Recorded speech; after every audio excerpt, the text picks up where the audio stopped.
class 12 board questions on based on Bayes theorem. Today Bayes theorem we are discussing. तो हर बच्चे की आज problem खड़ी होगी कि बेस थ्योरम पे केस स्टडी भी आ रही सर, हर सैंपल पेपर में हम ये देख रहे हैं और बेस थ्योरम का हमें बेसिक कॉन्सेप्ट है क्या, एक्चुअल बेस थ्योरम है क्या, ये मेरा आज टारगेट है ताकि आपका 4 मार्क्स का जो क्वेश्चन है हर बार आता है, every time in board exam this question will be same. तो अब क्वेश्चन ये उठा के सर हर बार जब आता है तो 4 नंबर के लिए हमने क्या ट्रिक्स लेनी है, कैसे स्टेप्स लेने हैं, क्या उनकी मार्किंग होती है, तो ये बहुत इंपॉर्टेंट है उन बच्चों के लिए जो स्कोरिंग है, प्लस उन बच्चों के लिए जो चाहते हैं कि बेस थ्योरम का मैं क्वेश्चन छोड़ू ना। तो आज की जो ट्रिक है मेरी बेस थ्योरम पे मैं आपको डिस्कस कर रहा हूँ।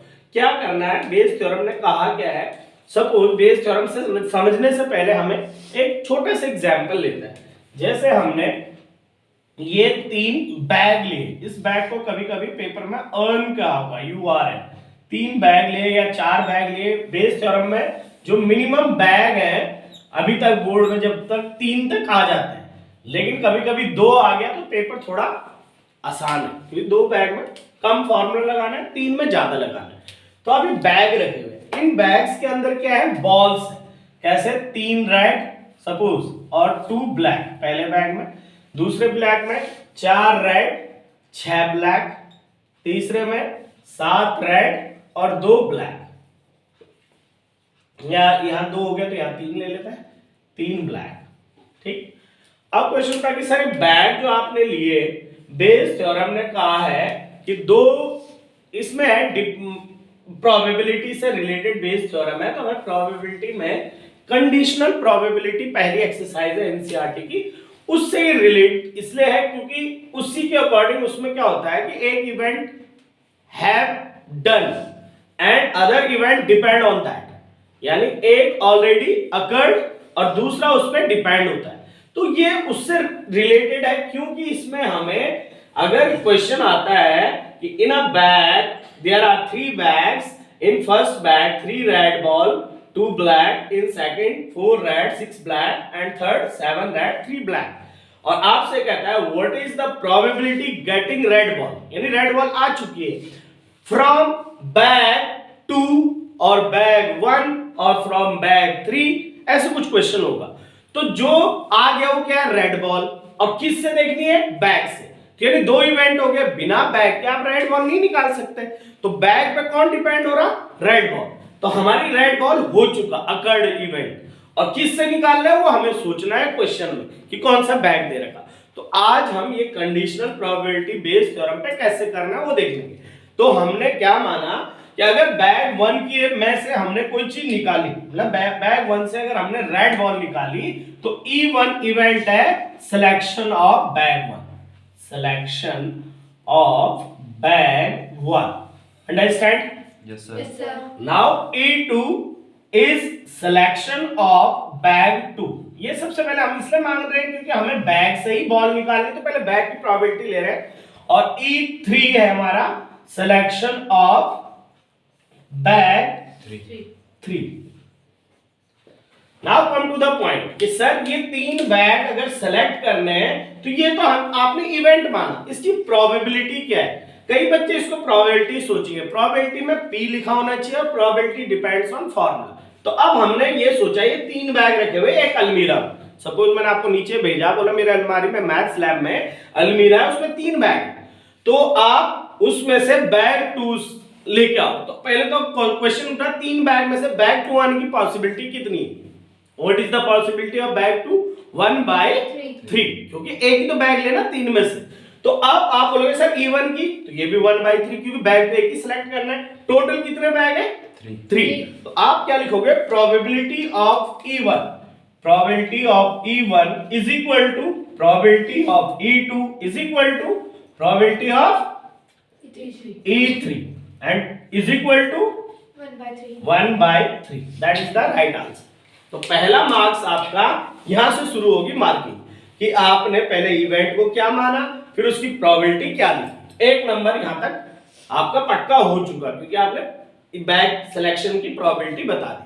अब आपसे बोला रेड बॉल निकालनी है बैग 2 से या बैग 3 से या बैग 1 से, ये बहुत ध्यान से पढ़ना। बैग 1 होगा तो कुछ और बात होगी, बैग 2 होगा तो कुछ और बात होगी, क्योंकि अलग अलग बॉल्स रखी हुई उसमें, इसमें 3 रेड है, उसमें 4 है, उसमें 7 है। कई बच्चे बोलेंगे ना सर रेड बॉल चाहिए ना, तो ये 3 4 और 7 जोड़ दो टोटल, और जो टोटल बॉल्स है उनको नीचे रख दो, क्योंकि 9th 10th में हमने ये पढ़ा, 11th में हमने ये पढ़ा, तो इसमें क्यों नहीं हो रहा? क्योंकि ये डिपेंड कर रहा है बैग पे। अगर ऐसे करोगे वो आंसर गलत है, क्योंकि दो कंडीशन है इसमें, बैग पे और रेड बॉल पे। कई लोग कहा कि सर इसका पहले रेड का निकाल लो, इसमें पहले रेड को निकाल लो, फिर इसमें भी रेड को निकाल, फिर जोड़ दो, तो वो चीज नहीं है, वो पॉसिबिलिटी बन ही नहीं सकती, क्योंकि हमें बैग सेलेक्ट करने की पहले पॉसिबिलिटी निकालनी है, प्रोबेबिलिटी क्या है। अब क्वेश्चन उठा कि सर रेड बॉल्स के निकालने के लिए क्या मानना पड़ेगा, तो अब एक इवेंट हम लेते हैं रेड बॉल निकालनी बैग 1 से या बैग 2 से, तो उसके लिए हमने एक इवेंट मान लिया ए, ये selection of red ball, selection of red ball. अब इसमें कंडीशनल शुरू हो जाएगा। कंडीशनल क्यों शुरू होगा? अगर आप बैग 1 से रेड बॉल निकालते हो तो पहले बैग 1 चाहिए या पहले रेड बॉल चाहिए? बैग 1। तो सिलेक्शन ऑफ बैग 1 हो चुका, तभी तो हम रेड निकालेंगे। तो क्या लिखना चाहिए? जो हो चुका वो हमेशा नीचे होता है। इट मींस E1 नीचे और ऊपर A, और आगे लिखा प्रोबेबिलिटी। तो A चाहिए E1 से। E1 में टोटल बॉल कितने? 3 और 2 5। इसमें टोटल बॉल्स हमारे पास टोटल 5, और इसमें टोटल कितने? 10। और इसमें टोटल कितने?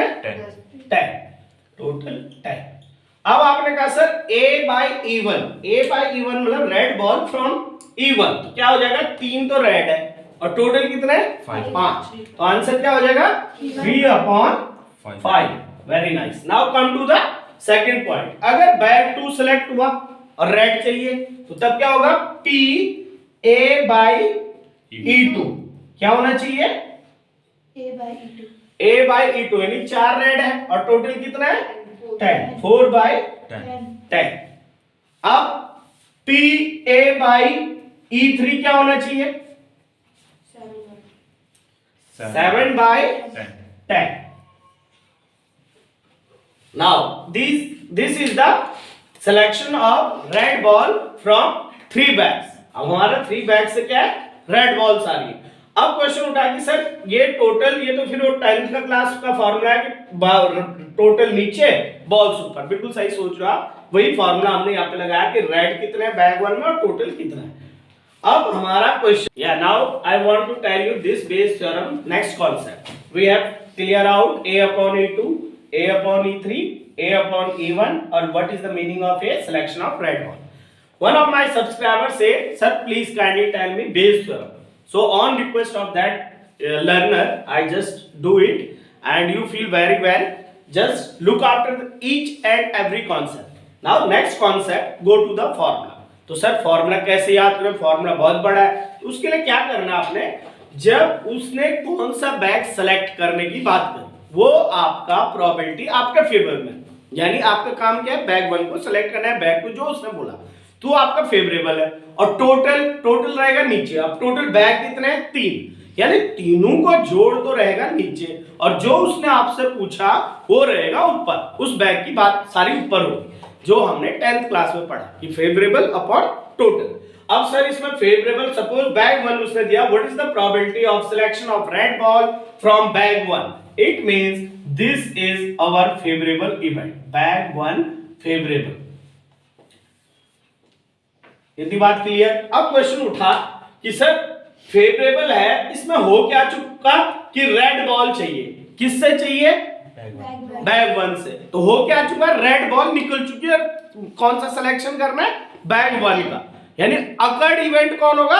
Red ball. ये हमें पता रेड निकल रही, पर अब बैग के लिए सोच रहे यार कौन से बैग से निकालना है, तो यानी डिपेंड किस पे हो गया? बैग पे। तो हमारा जो हो चुका ऑलरेडी अकर्ड वो रेड बॉल है, और जो हमें फेवर में लाना है वो बैग चाहिए, तो बैग आ जाएगा ऊपर। फॉर्मूले में स्टार्टिंग में थोड़ा फॉर्मूला ऊपर नीचे, कहीं पे E1 ऊपर, कहीं पे, तो बच्चों को ये समझ नहीं आता कि लिखें कैसे। तो आप ये सोचो कि रेड बॉल निकल चुकी और ये हमारा हो चुका ऑलरेडी अकर्ड, कंडीशनल के अकॉर्डिंग ये हो चुका, और बैग हमने सेलेक्ट करना है कौन से बैग से निकालना है, तो ये रहेगा ऊपर। तो क्या हो जाएगा? P E1, क्योंकि E1 से हमें सेलेक्ट निकालना है और क्या निकालना है, रेड बॉल। तो रेड बॉल हो चुका है, तो P E1 by A, ये हमारा क्वेश्चन। अब क्वेश्चन उठा कि नहीं सर अगर 2 से निकालना होता तो यहाँ पे बस E2 by A आता।